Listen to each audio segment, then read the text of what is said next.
Good morning and welcome to BizTech Conversations. I'm Brian Fernandez, and our guest on BizTech Conversations today is the Italian ambassador to Malaysia, Cristiano Maggipinto. Thank you, Ambassador, for coming on the show. Thank you so much for asking me to be interviewed. It's a pleasure to be with you this afternoon. Now, Ambassador, you've been in Malaysia now for 3 years. Almost 3 years, yes, exactly. So, what are the things you like about Malaysia? Oh, I would say many things, because first of all, the kindness and the friendliness of the people. Oh, thank you very much. Which is very important, and it's always the first thing, because I have to say that since we have arrived in Malaysia, both my wife and myself, we have immediately felt at home, felt at ease. Okay, so that's nice. Good to that hear. has been really very good. Then, of course, we appreciated the country from the natural point of view, because it's completely different from Italy. You know, you have jungles, you have tropical forests, you have rain forests, you have all different kinds of plants and animals, and so we like to go to explore the nature, to go to explore different cultures, of course. And Malaysia is a very diverse country also from this point of view. We have been recently, for example, in the east coast of Malaysia, in Terengganu and Kelantan, which is different from this part of Malaysia. So all of this, I would say, the richness of culture, nature, and so on, is something fascinating for us. I'm glad to hear you're enjoying your time here. But let's zoom down to business. And could you give us an overview of the Italian economy today, and what are the key sectors? What are key drivers of growth? Yes. You know, first of all, you have to take into account that Italy is one of the biggest economy in the world. We are the 9th most important economy at the world level. The GDP of Italy is more than 1.7 trillion euro, and we are also I would say a trade powerhouse, because we export around 450 million in goods. So Italy is really a major player in the economic field. And also, what people don't recognize, which I think especially, is Italy's strength in manufacturing, because I think they're second in Europe. Absolutely. And Italy is the second in Europe and the 5th in the world. You know, Italy is generally is very much considered the country of food, fashion, furniture, jewelry, and so on, the made in Italy. But what we never consider is the fact that, on the contrary, Italy is also one of the most advanced countries from the technological point of view. And as a matter of fact, for example, even here in Malaysia, 1/3 of the Italian exports to Malaysia are exports of industrial machinery, high-tech industrial machineries. And Italy is a powerhouse, right? From this, absolutely, from this point of view. Robotics, aerospace, pharmaceutics, and so on. And if you consider, maybe, you know, just to make an example, one of the most loved Italian items, also here in Malaysia, Ferrari, the car. There is a lot of technology in that. It's not only aesthetically beautiful. Yes, of course. But it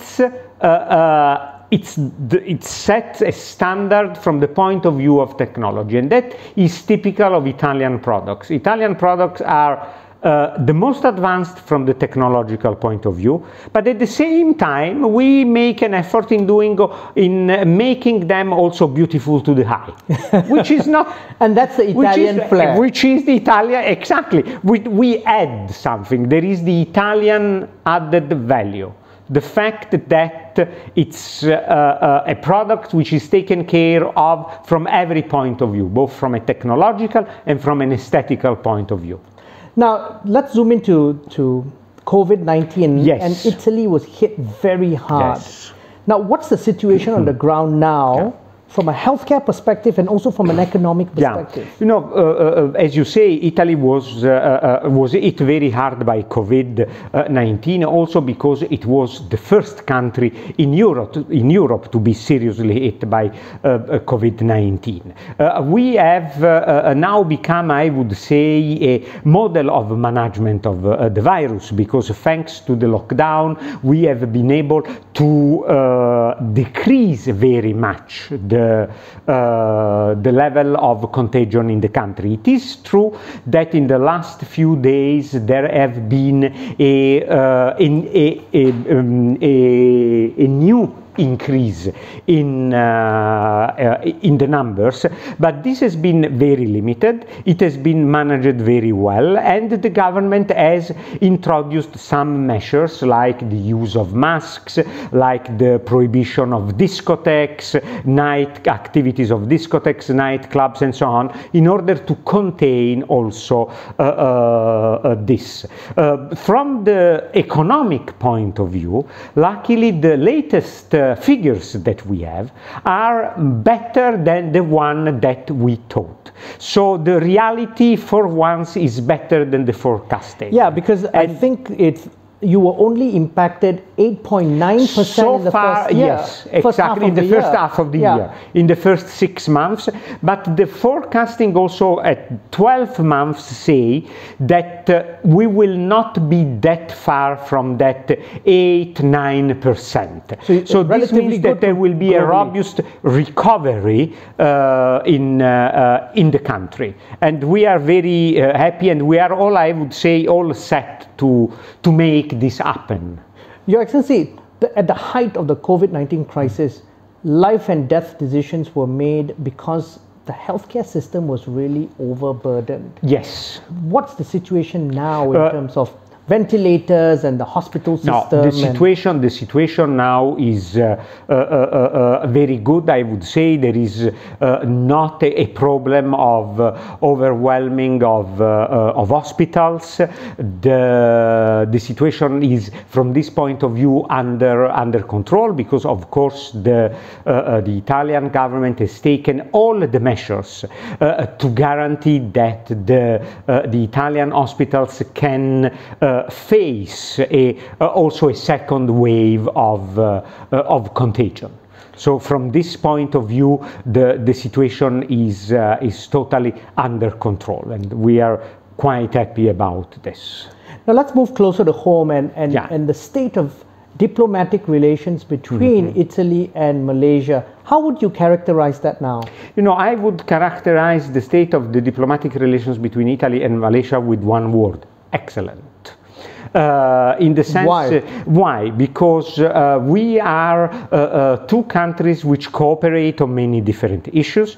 We are a country, Italy and Malaysia have had diplomatic relations since the start of Malaysia as an independent country in 1957. We cooperate very well in many different sectors. We have a very good level of institutional visit. The last visit of an Italian, the Deputy Minister of Foreign Affairs, was in December 2018. Of course, there have been visits of Malaysian ministers in Italy in 2019. Of course, in 2020, as you know, it has not been possible. The meetings have all been in, how to say, on a video conference, and as a matter of fact, we have had also a video conference not later than June. 3 months ago, on June 10th, there was a video conference between the Italian Deputy Minister of Foreign Affairs and the Malaysian Deputy Minister of Foreign Affairs. And what were the issues discussed? I mean, what are the important issues right now? Economic cooperation, I would say. Economic cooperation cooperation, of course, in the light of the COVID crisis, also cooperation in the health sector. There has been an important event in April. You know that Malaysia has the lead of a ASEAN network in the health and sanitary field. Okay. And they asked us to have the possibility to contact some Italian experts, and we organized a video conference between Malaysian and ASEAN health experts and Italian health experts on the management of COVID-19, which was very important and successful, and which has led to an exchange also of information between Italy and Malaysia in this field. Okay, and let's zoom on to the trade picture, and you talked about the key point of this meeting being really kickstarting our economies and stuff. Now, the bilateral trade picture is just about 2.5 billion, with I think a slightly in favor of Italy. Exactly. Could you give us a little bit more details of growth and all that? Absolutely.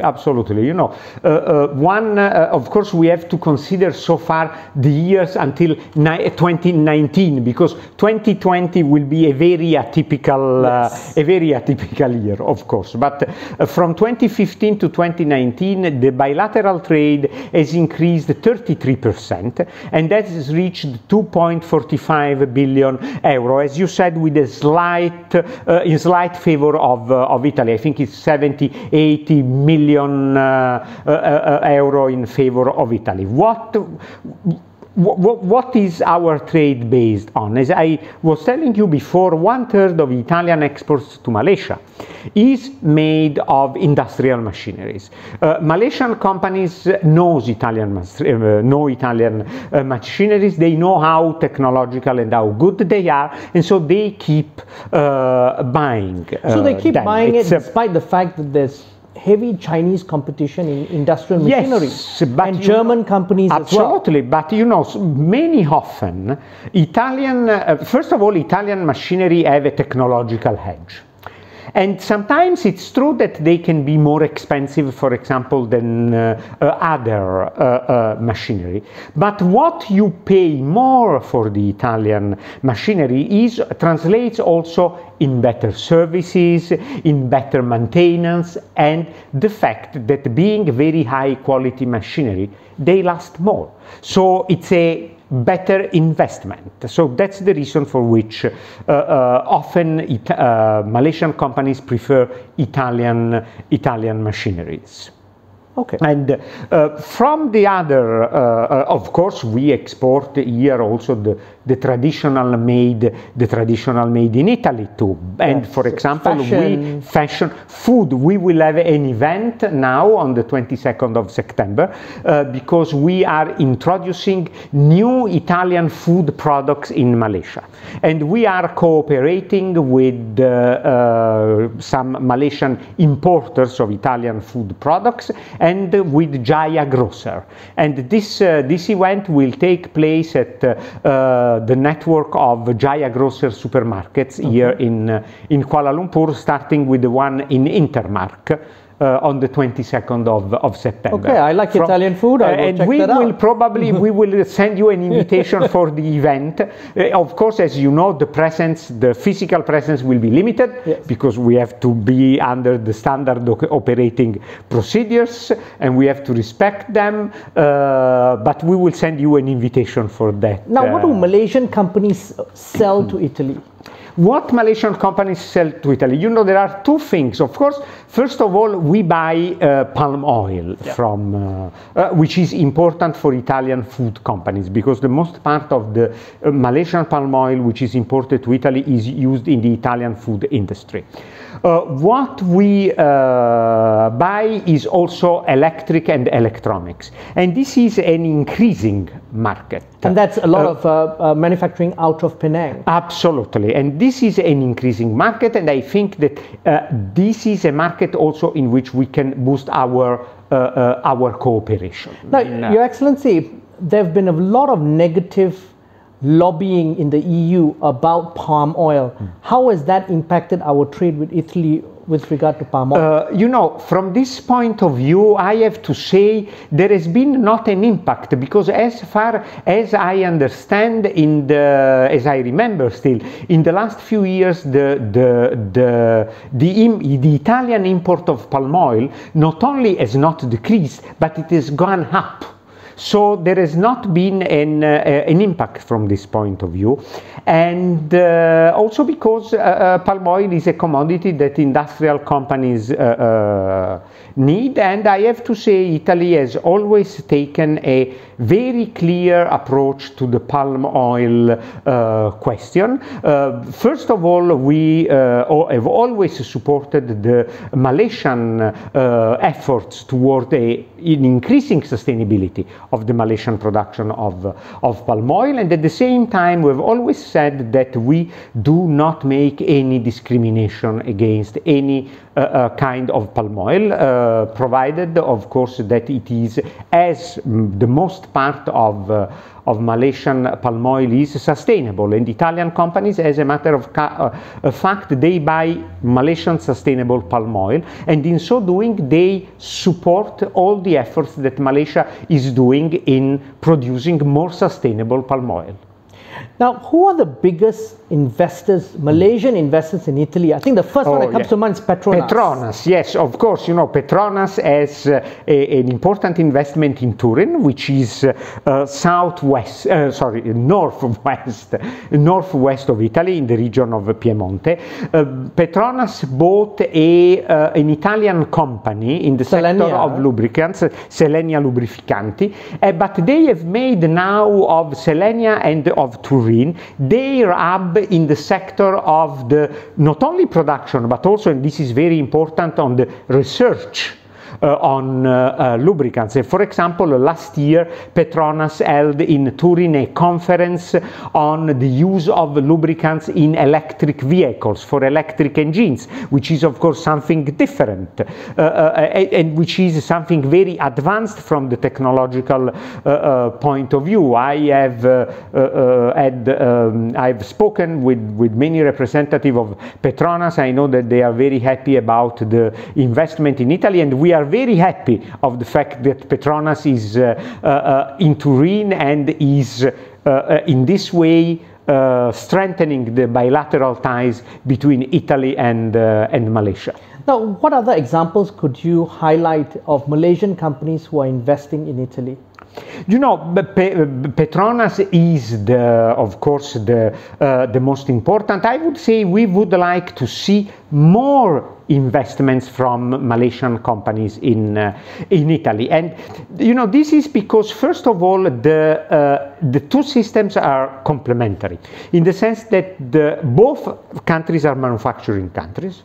Both countries are countries in which the most part of companies are medium and small sized companies. So we think that the two economies have a lot of point of contacts. As far as the sectors are concerned, I think that we can have partnership, of course, as we said, in the oil and gas, but also in many other sectors, which can be the agribusiness, which can be the aerospace, for example, electric and electronics. It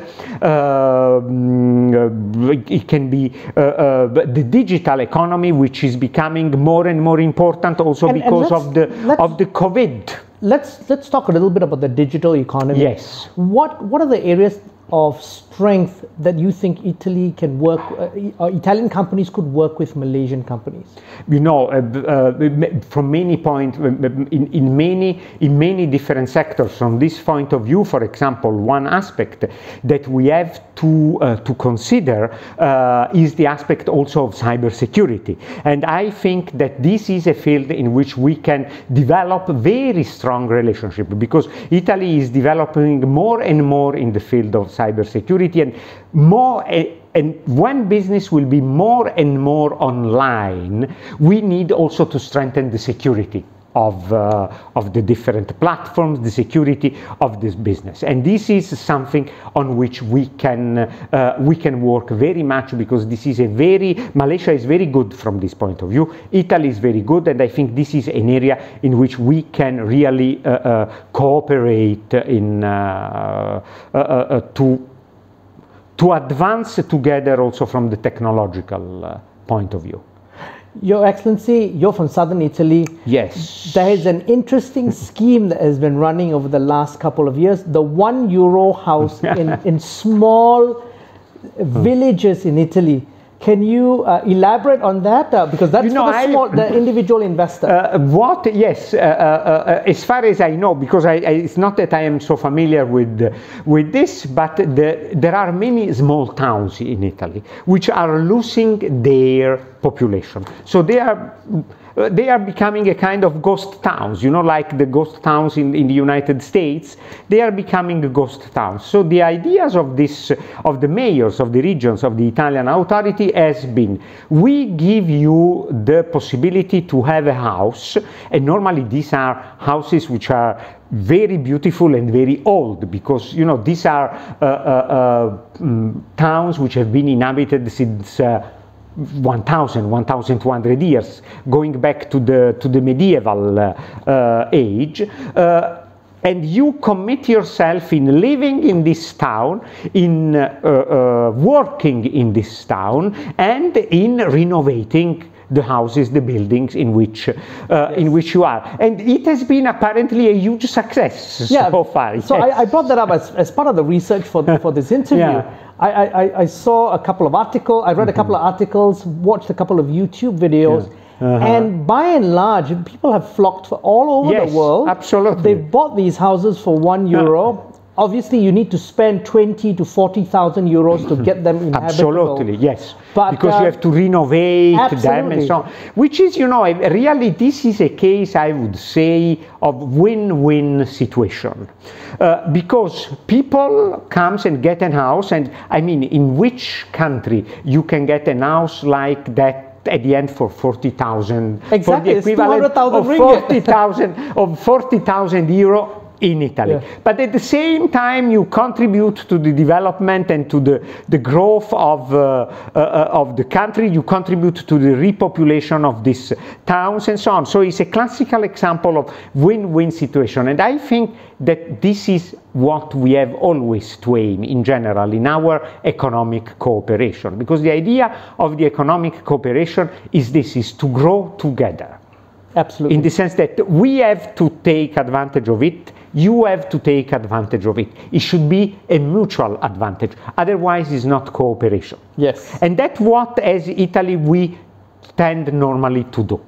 To make in such a way that we always guarantee that our kind of cooperation is a win-win situation. Now, talking about win-win situation of Italian companies investing in Malaysia. Yes. There's about 110 companies. There are, yes, here? Absolutely. We calculate 110 Italian companies in Malaysia, which is a big increase only compared to 8 years ago. In 2012, there were 50 Italian companies. And the reason for which Italian companies like to come to Malaysia is that they consider Malaysia an important market in itself, but at the same time Malaysia is a good gateway for the other markets here around. There are, the language, of course, the fact that in Malaysia almost everybody speaks English.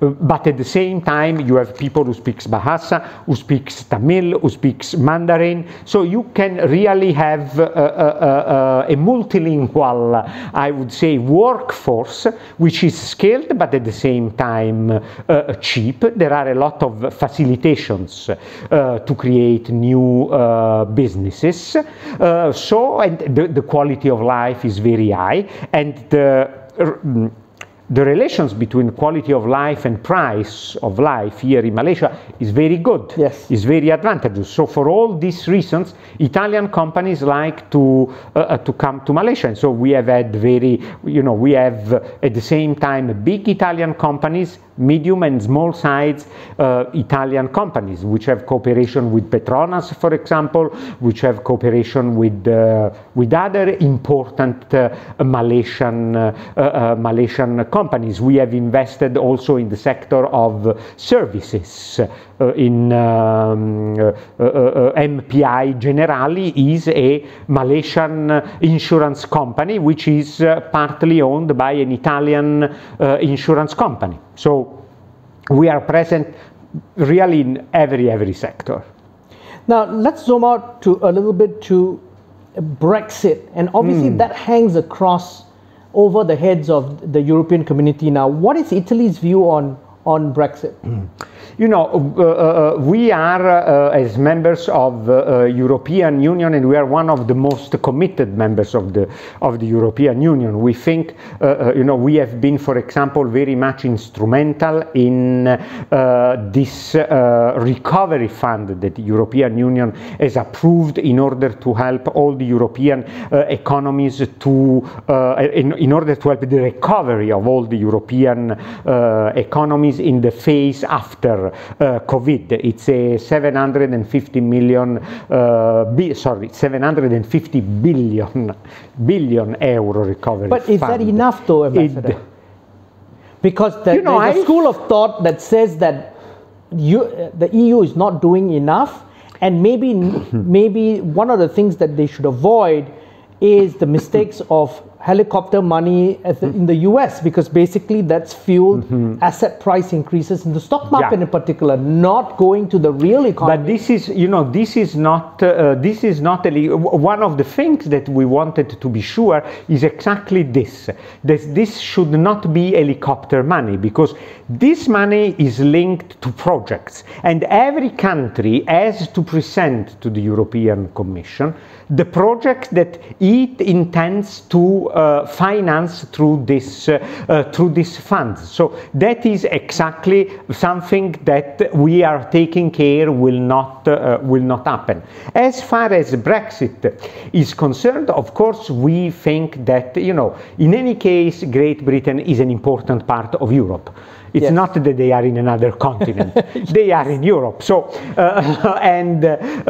even if they are not member in the European Union, and do know that there are negotiations going on between European Union and Great Britain, we think that the relationship between Italy and Europe and Great Britain is a very important relationship, and so we think that this is the aim to which we have to work in any case to make this relationship, even if Great Britain is not anymore in the European Union, as important as it should be. It's but Ambassador, one of the things that Brexit creates is also opportunities.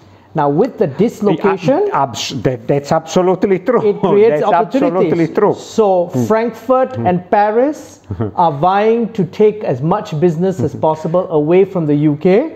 But it's not, it's not that we want to take business from UK.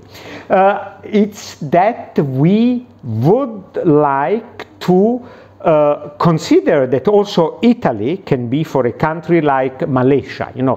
Malaysia is a country that, of course, for many different reasons, the United Kingdom has been for Malaysia a point of reference. But what we would like to see is that Malaysia can consider also Italy at this point an important gateway for the European Union and for the other European Union countries, but always, I would say, as we were saying before, in a win-win situation. It's not a matter of subtracting something. It's a matter of adding to everybody. Yeah, so growing the pie. That is the spirit of growing all together. We don't want to subtract anything. We would like to add to everybody, so that because growth at that point is something that is distributed to everybody, and from which everybody will take advantage. And a strong European Union with strong relation with Malaysia